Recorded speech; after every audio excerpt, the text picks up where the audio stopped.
Hi, everybody. Welcome to Conversations with Calvin, We the Species. Uh, chronologically, we're 18 days from Christmas. So do the math. Um, we're 18 days of Christmas. I'm with Mark Ryall. And did I say that right? Yes. Perfect.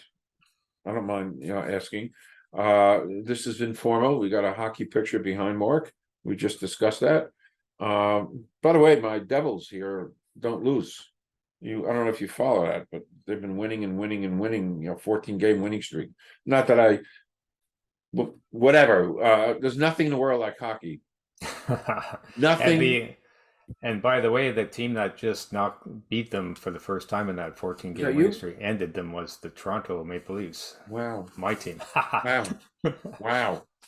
There is truly nothing in the world like hockey, and why I always, this is off topic. I just have no clue why it shouldn't be even more. It's just an unbelievable sport. Unbelievable. I mean, you're at the edge of your seat the whole time. It's great. It's a great sport.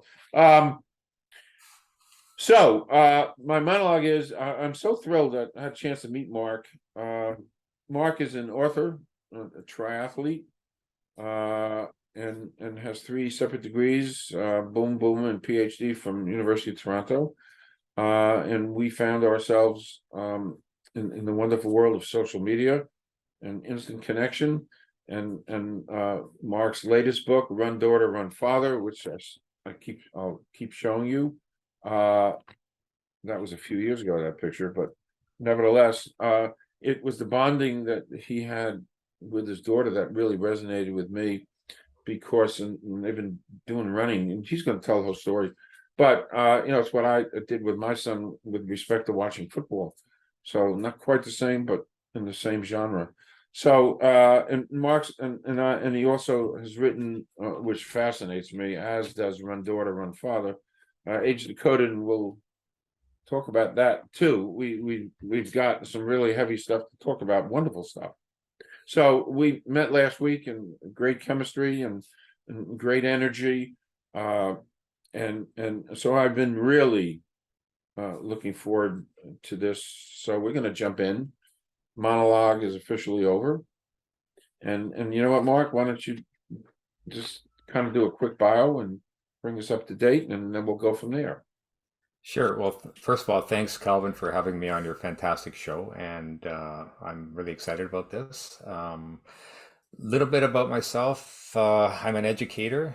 Most of my life I spent teaching. I taught upper year high school, college here in the Toronto area of Canada, and I taught mainly economics, some mathematics, and I also loved coaching. So my coaching area was cross country running. That was my first love of coaching, but also track and field. You can see the association there with the runners, but also all the other sports there within track and field, like high jump and javelin. There is one sport I never figured out. How do you throw a javelin? How do you teach someone to throw a javelin? That's exceedingly complex. I could still never figure that one out, Wow. but I still enjoyed the challenge of coaching all those sports. So that's my background. I retired from all that teaching and coaching about 2 years ago, and I've since written those two books that you mentioned. Published those books. Okay, great. Another little tidbit of commonality. What started me in this whole conversation with Calvin, we the species genre, is two and a half years ago. I connected with a student rector. Her name is Claudine Smith, who's going to actually do the editing of this. Claudine was so grounded and interesting, and I looked up her LinkedIn profile, and she's a track star at Rutgers. She's a triple jump record holder, which impressed me a lot. Um, and one thing led to another, boom, boom, boom, and then I actually interviewed Claudine. It was my first interview as an interviewer was with Claudine, and so all right, moving on. So why did you write Age Decoded um, at the age of 61? Where did the motivation come from. And we could, we're going to talk about your new book, but and just why and Yeah, how. it's a bit of a surprise mystery to me even. If you had asked me any time in my life up till say the age of early 50s, if I would have been a writer, I would say you're crazy. I'm not a writer. I'm not great at English. Never even really liked English. I was more of a scientist, mathematician. So, but in my early 50s, I did start doing some triathlon training and some fairly serious training. And I discovered that as you grow older, as a lot of your listeners probably know, especially those who are in exercise, you do start dropping off. So for me, aerobic capacity is really important, maximum oxygen uptake, that sort of thing. And the research shows that you lose about 1% a year in your even in your 40s and in your 50s, and it's the inevitable march of mortality towards death. It's a little sad, but it's something you have to accept when you're an age group athlete. Anyway, so I started researching aging, and I uncovered some very intriguing research. It blew my mind. I couldn't believe it. I could mention a few scientists, perhaps David Sinclair from Harvard is a good example. George Church from Harvard, also a premier biologist. He's one of the top ranked geneticists in the world. So Sinclair and Church both are seriously doing experiments on dogs and mice, attempting not just to stop aging, but to reverse it. And I, and then there's Shinya Yamanaka from Kyoto University, who won a Nobel Prize in 2012 for his research on bringing youth back into cells, human tissue. And just recently, somebody piggybacked on his work. Just came out a few months ago, Wow. showing that skin cells can be reverse aged up to 30 years. They just showed that. So, wow, your listeners are going to be interested in that. Wow. So, anyway, seeing all this research just blew my mind. I thought, you know what, there's got to be some ramifications, implications looking forward in the future. Why don't I just try writing some ideas down about this? And I did. I started drafting that book you mentioned, Age Decoded, about 10 years ago. And I updated the draft 3 years ago. Looked at the science had advanced a lot since then, so I had to update all the science. And I got some editors involved because I've never written a fiction book. And basically recrafted it, improved it, and then published it about a year ago. Wow. In it, and I don't understand this, I mean, by the way, it's so fascinating. We discussed this last week, the experiments that are going on. And by the way, off topic, and I think I mentioned I did interview a brain cancer researcher, and I asked him, do we really want to cure cancer? And now I'm asking you, again off topic, but do we really want to reverse aging and have people? We can't even handle what we got now. We don't have enough food. We don't have enough of anything. Resources are dwindling. Water. I mean, the whole package here, life on Earth. It's getting harder and harder. Of course, the whole energy thing. So, my question to you, and you don't have to answer it, is I don't know if you explore it in Age Decoded. I would like to read it one day. And my question is, do we really want to do this kind of stuff here, unless we, hop on Elon Musk's plane or rocket and go to Mars, but not really. So, but you know what I'm saying, Yeah, Mark? it's an incredible technology. And my quick answer to that is all human technology has positive and negative implications, hopefully more positive.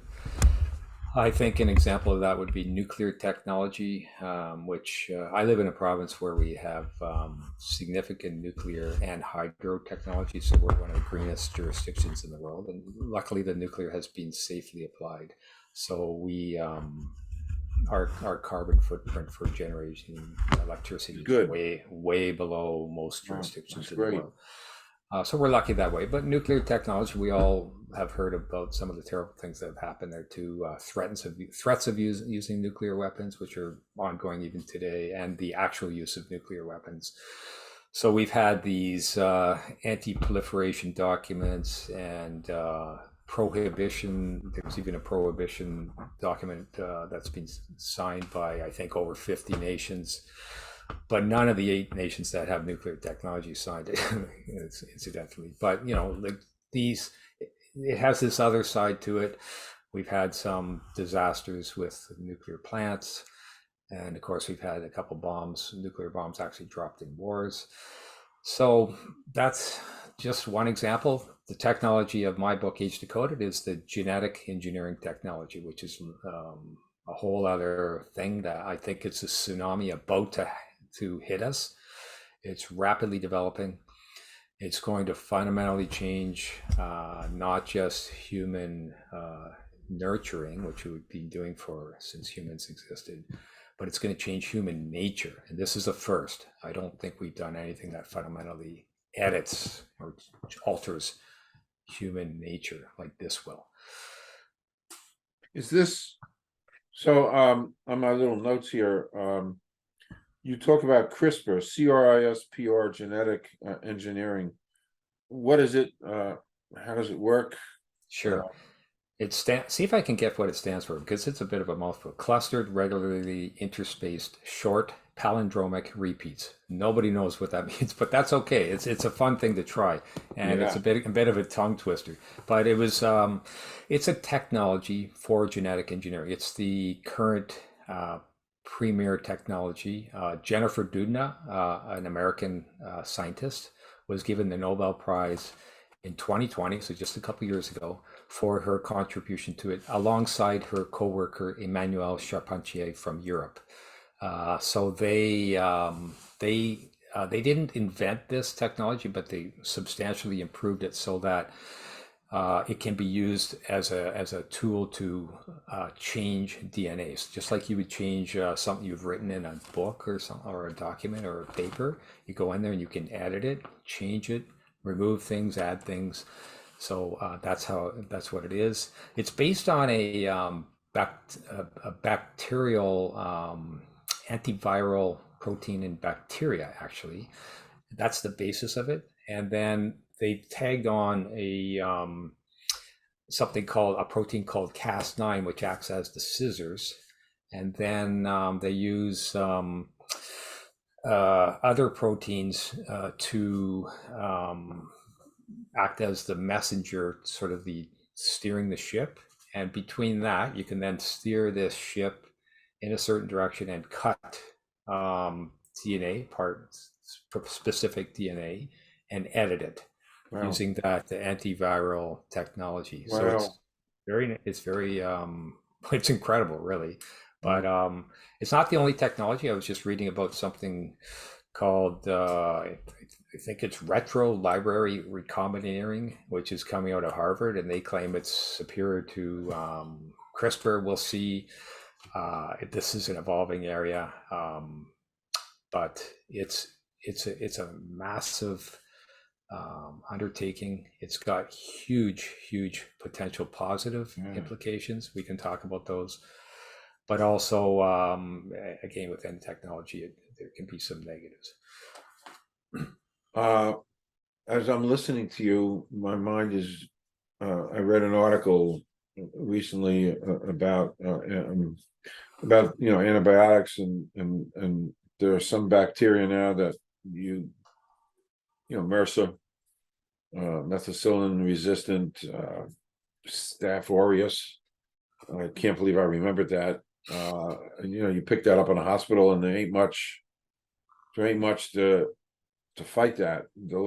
Our last line of defense is vancomycin. And I keep saying to myself, listening to you, but I before listening to you, I keep saying to myself, with the state of our knowledge, and we saw it evidenced what we can do in a year. I grew up in the 50s. We got a polio vaccine, which took about 30 years for Salk to make that.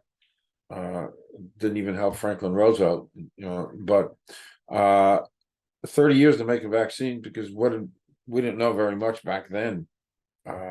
But we know so much today, and we had COVID, and within a year they came up with a vaccine. I mean, really, not only came up with it, but manufactured it and got it out there, within a year. Scary. And, they would, and I guess that's genetic engineering. They're working with RNA or something. Yeah, and it's evolving so rapidly, even since I wrote my book. So the book came out in March 2021. I've uncovered stuff just perusing the internet that is so related and so impressive. For example, MIT has a couple of scientists there who one has developed what's called a CRISPR on, CRISPR off technique. So you could do the CRISPR editing, and then you could just switch it off or on with this new technique. And that's helpful, because if you do some damage, you can switch it off. Wow. Or maybe you want to change something, do an experiment, put it back on.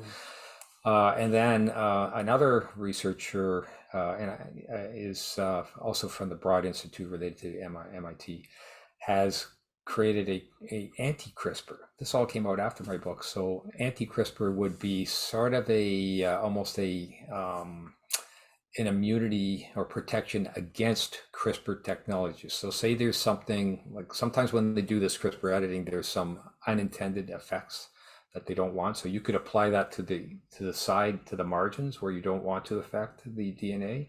You could apply anti-CRISPR to that to make it safer when you're doing your CRISPR editing. Or let's say there's a nefarious application of CRISPR. Say something, a virus more potent than COVID that somebody tries to spread across the human population. You could use it as an antidote to that. Wow. And I just read the other day that some people really believe that the Chinese manufactured COVID. That was a manufactured thing. So that's all part of whatever. You kind of touched on this, but maybe just to do a wrap on why genetic engineering is important. We just touched on it.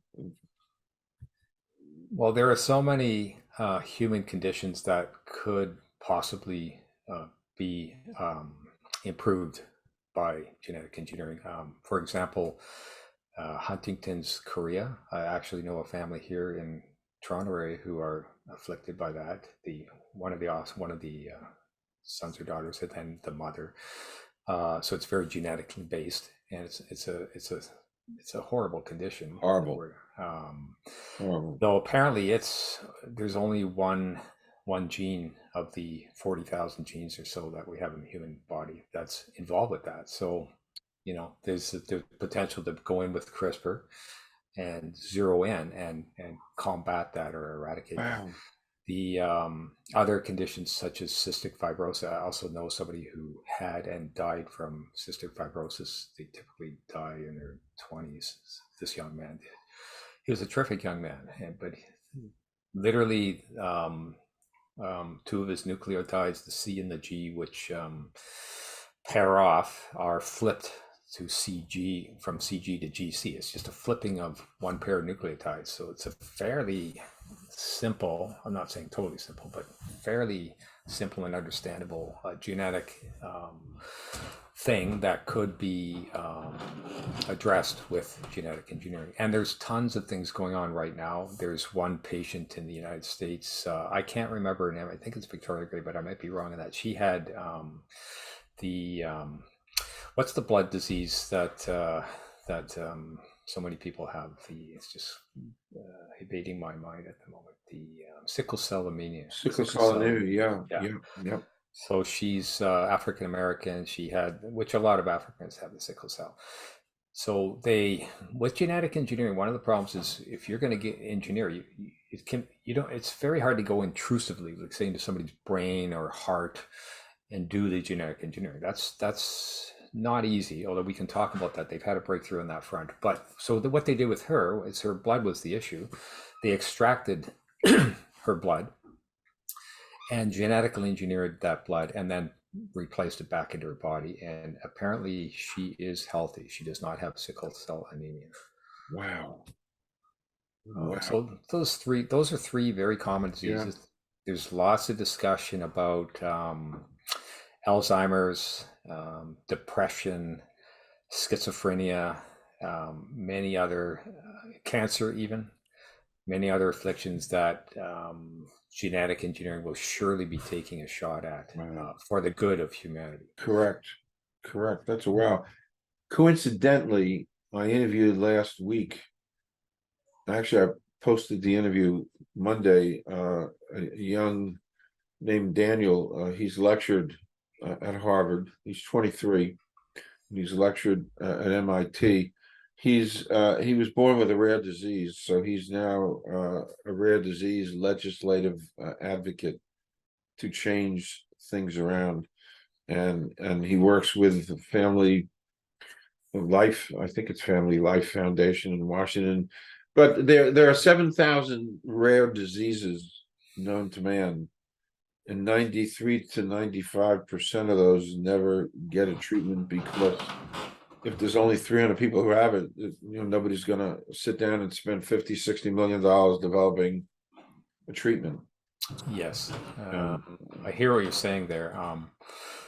Although, and I'm not sure why, I'm not sure what the economics of this is. Sometimes it's not just economics driving this; it's scientific research, really, just pure science. But there's two rare diseases I can give you examples of genetic engineering that they have attacked through genetic engineering. One is Canavan's disease. I think it's a hospital in Ohio, Dayton, Ohio, where they injected millions of these CRISPR type mechanisms into the brains of young children who have this Canavan's disease, which is another terrible affliction, which I believe leads to early death of children.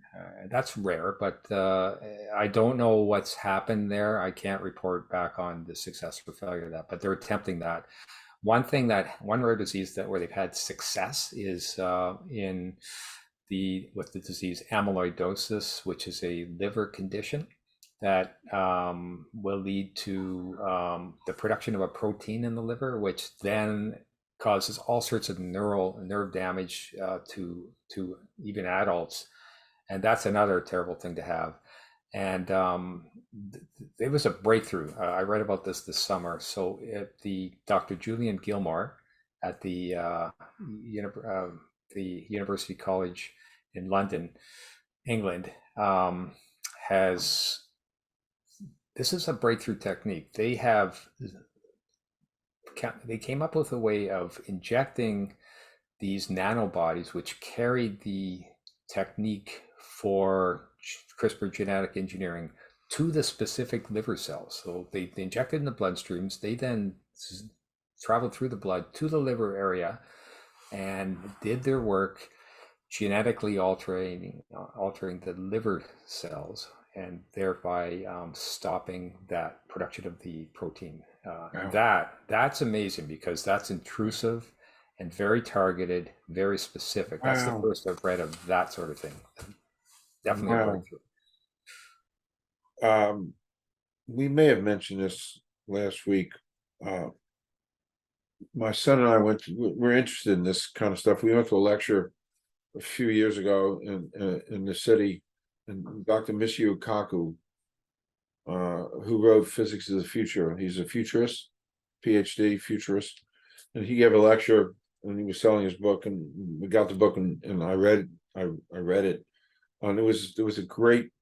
And he was looking way down the road, but he said one day some guy's gonna go shave in the morning, and while he's shaving, the mirror actually, behind the mirror is all these little cameras, and they're looking into you, and that while you're shaving, that mirror, beyond the mirror, the camera picks up one cancer cell.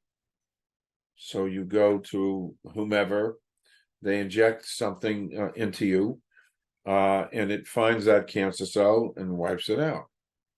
Fascinating stuff. Yeah. Physics, it really is fascinating. So, the last heavy question, and we're going to get into running. Are there any quotes that you came up with for Age Decoded? Yeah, I could give you, because I think the interesting thing about writing a book is you've got characters, and the characters really, I mean, you and I can talk about this and whatnot, and that's all great. But when a person reads the book, they really get into the characters, start relating to characters, then they can feel and sense and really know what it's like to be in a future society affected by this technology. So I have a couple of characters. If you don't mind, I'll refer to my notes. Please do. And if I can find them, here they are, who really show the reader what this future society could be. Now, remember, I'm looking 50 to 250 years into the future.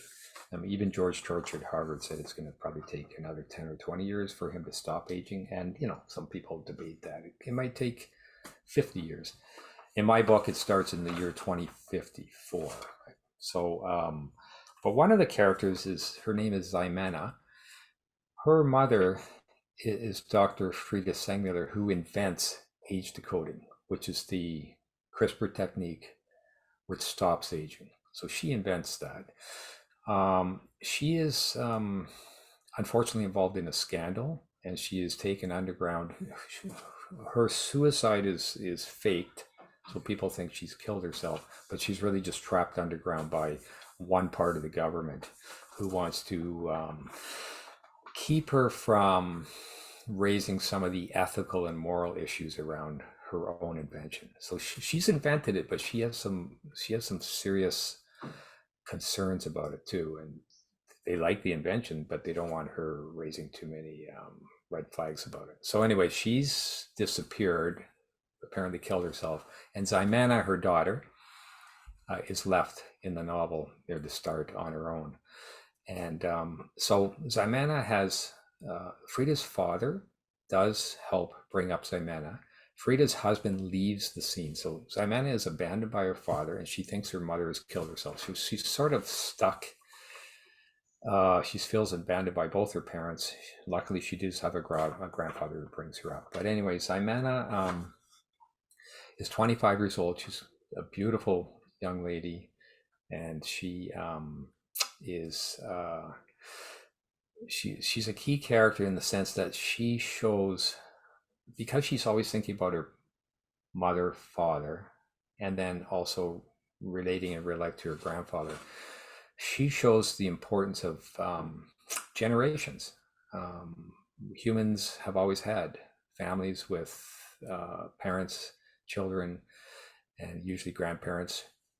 And in my book, going forward a couple hundred years, you're going to lose that, because you actually won't have many new people being born. Like you raised the point already, Calvin, that population control would be an issue. So there aren't going to be a lot of new people being born, youngsters. Right. And in my book, they invent reverse aging too. So any older people who can stop aging will then reverse their aging and move towards, most people settle into around 25 years old. That seems to be the prime age that a lot of people go for. So it's almost like the entire society collapses into one fairly young adult generation. And Ximena is she understands the implications of this, because she's lost her parents, and she at one point she develops a psychological, I guess it's an adaptation to this, where she even though she's beautiful, she gnaws away at one of her hands. So she she won't do it in public, but when she's on her own, she'll basically start eating her wrist, her hand, and when she's in public, she puts sort of an oven mitt over it to cover it up. But she does have this psychological condition, it's basically an adaptation that she has. And so I'm going to quote one from Ximena. She says she's in the basement right now and she's doing this to herself. Here I sit, gnawing pathetically a sliver of one generation, isolated, infertile, unable to relate or reach out. I'm stuck in one egotistical dimension, alone. What's it like to nurture a baby, to bring up a child, to see it walk and talk for the very first time? What's it like to listen to a son or daughter tell stories about school and friendships, and to grow old witnessing them mature into adults, companions, and caregivers? What's it like to fully experience the cycle of life with loved ones? I'll never know the joy of being a real mother like women were in the old days. If I did even come to know it, it would be in some unnatural way, some artificial way. Whereas that provocative, wow, the little things that we take for granted, you know, the whole process of being a grandparent and watching that next generation come up, taking a first step and saying, wow, that's heavy. Yeah, so in the society, most people go for this anti-aging and reverse aging. I probably would too right now if you offered it to me for free and So would I. 20-minute procedure, right? I'd maybe go back to when I'm 40 or 30. But there's implications to everything, and some of them are huge. That's just one. The interesting thing too is this thing about children again. I don't know what the population of the world, I think it just hit was 8 billion.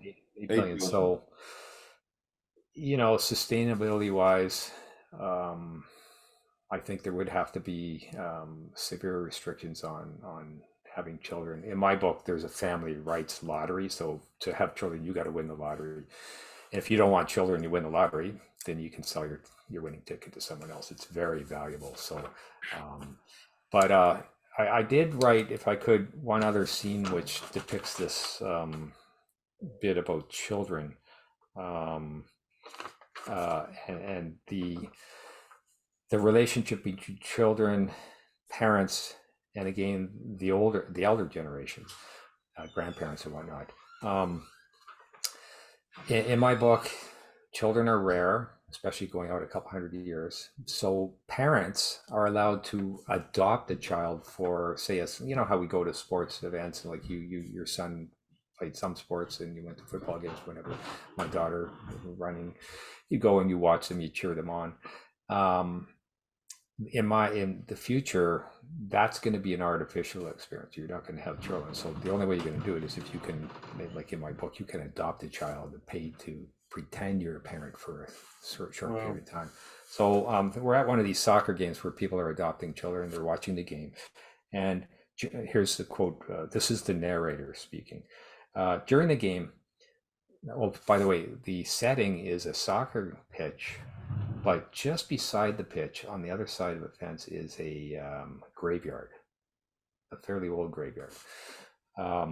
During the game, these old stones of the graveyard stood as one in the background, not in opposition to the youthful game in the foreground, but as a subconscious set of spirits gathered to follow a beautiful game, to worship the litheness and exuberance of the playing children, and to earn some respect in return.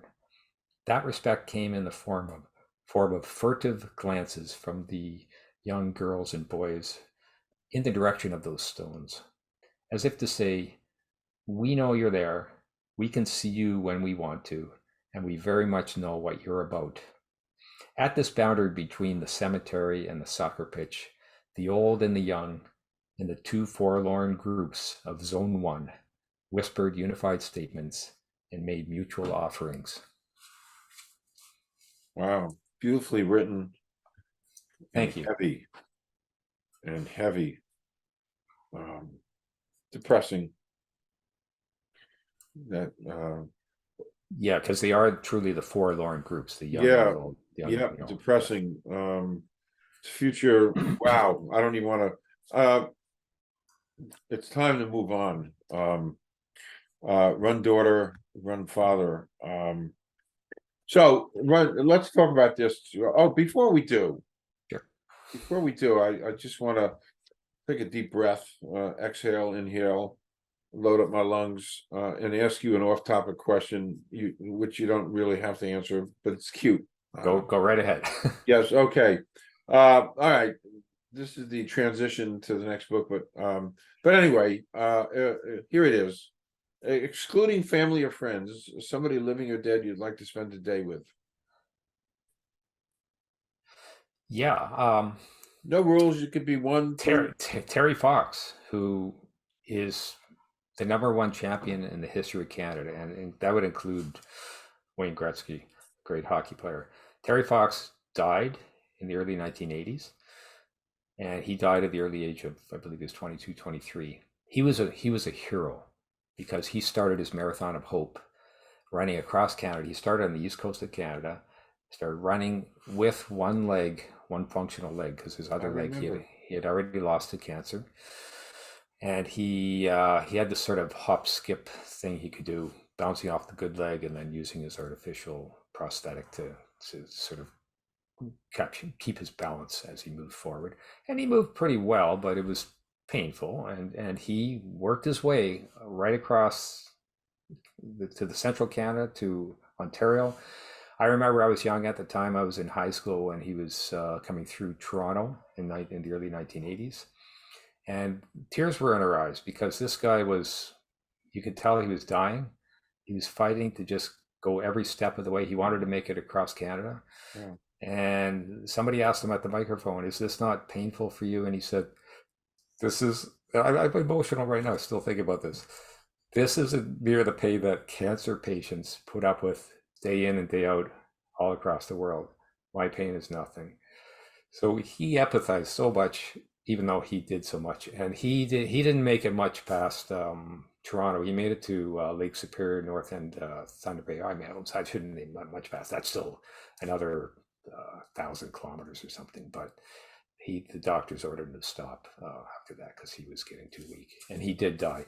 But a true hero. Would love to talk to him. Congratulate him. And he raised $800 million so far for cancer research, almost $1 billion across the world. Wow. With some of his with his legacy. I remember the name when you said it. I remembered the name.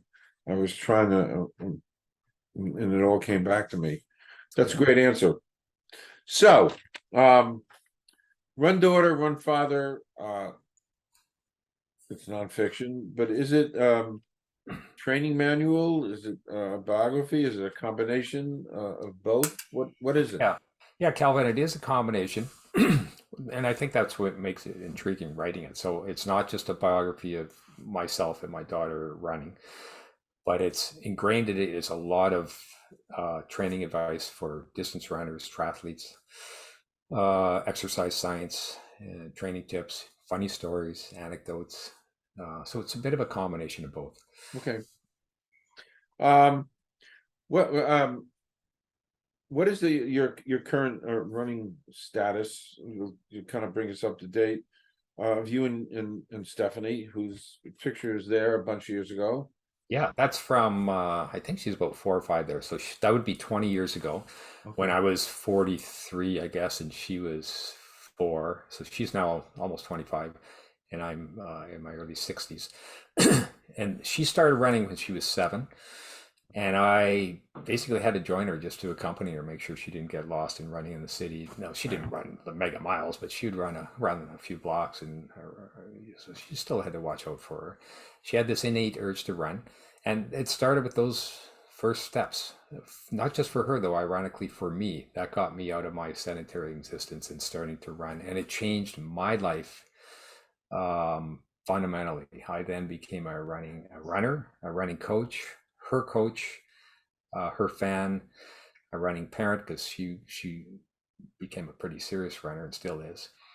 And then I written this running book, and now I've transitioned into triathloning, more recently triathloning, and I've been lucky enough to be fairly healthy and train hard. So I represented Canada in the World Age Group Triathlon Championships twice so far, and I just qualified to go to Spain in 2023 again to represent Canada. So that's sort of the quick story of the running to triathloning. Wow. And what is Stephanie doing now, running wise? She just did her 4 years eligibility in the university circuit, so she was pretty successful there, and so was her team at Western University. She has also experimented a bit with ultra trail running, like these 50K. I can't imagine doing it myself, but 50K trail runs, 50-mile trail runs, races. She's thinking of doing a half marathon or a marathon. And so like right now she's in that independent phase where she's not running for a school, even though she's in school. She's studying medicine at that same university, Western University. But she can't run for the college anymore because she's lost her eligibility. She loves running. She continues to run, and we'll see where it all heads. It's definitely a big part of her life. Hey, we're talking about aging. In my belief, the more stuff you do on the exercise stuff, we don't know a lot. I read every once in a while a little blurb about the more exercise you do, it keeps your telomeres up here, the tips of the chromosomes. It keeps them intact, and telomeres is what protects the chromosomes. So the older you get, the shorter it gets, and you start losing protection, and stuff happens to you. But if you do exercise a lot, it's going to keep those telomeres long and functioning. And it's funny, when I read this like 10 years ago, I said, oh wow, because I did a lot of, I'm not like you, I would never be like you. When we ran a mile in high school, nobody was looking. I ran into a clump of trees with a comic book with a Superman comic book in my back pocket, and I sat and I read until the group came around for the fourth time. It was a quarter-mile track, and I jumped in, and to my knowledge, nobody even knew what I was doing. That's how I feel about what you do, running. But I do a tremendous amount of exercise. So there was actually a lab in New York City that you can walk in off the street, and they'll measure your telomeres. So I never got around to doing that. I've always been curious. Whatever. So run daughter, run father, if you can kind of highlight some important themes and issues that you've discussed in this. Yeah. I mean, this is huge. I have a 7-year-old daughter, come to you, I want to run, and how it's changed your life, Mark. I mean, I can't even conceive a triathlon. Yeah.